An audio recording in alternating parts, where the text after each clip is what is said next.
ICPP se définit comme l'initiative chrétienne pour une présence persuasive.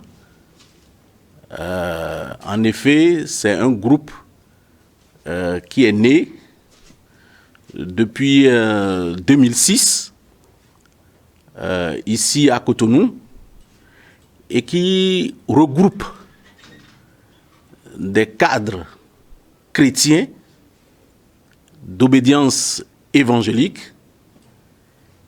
mais qui sont convaincus de la nécessité des valeurs chrétiennes pour gérer la chose publique, afin que nous ayons une meilleure gouvernance.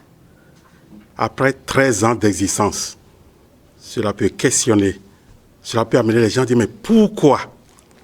Et cette première sortie se fera à l'hôtel Bénin Royal Hôtel, le samedi,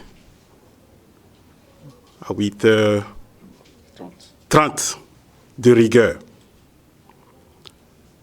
Alors, quand nous avons scruté l'univers évangélique béninois impliqué dans les affaires publiques, nous avons confessé et avoué qu'il y avait eu quelque chose qui a manqué.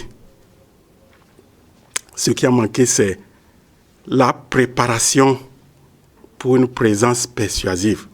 On ne naît pas gouverneur, on en devient. Et être présent pour influencer dans notre monde en désarroi, dans notre monde,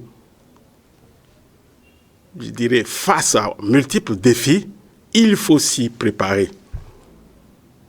Il y a un proverbe bariba qui dit « On ne piétine pas 2 fois les testicules d'un aveugle ». On n'échoue pas 2 fois. Alors, quand nous avons compris que nous avons manqué, donc nous avons pris tout le temps de mettre en place un système d'éducation. C'est mieux de dire ça que de formation. La formation, ça renvoie un peu à la tradition, la pédagogie donc compétitive. Nous avons décidé d'appliquer le leadership biblique qu'on appelle 222. Ce que tu as reçu et que tu as compris, trouve quelqu'un à qui tu transmets. Ça, c'est dans 2 Timothée, chapitre 2, verset 2. Donc, c'est le leadership biblique.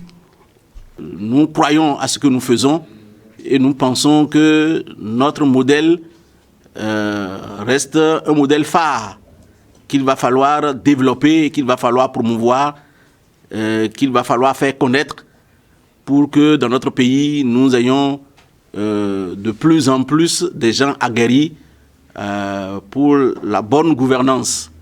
La bonne gouvernance dont on parle un peu partout, nous n'y croyons pas véritablement.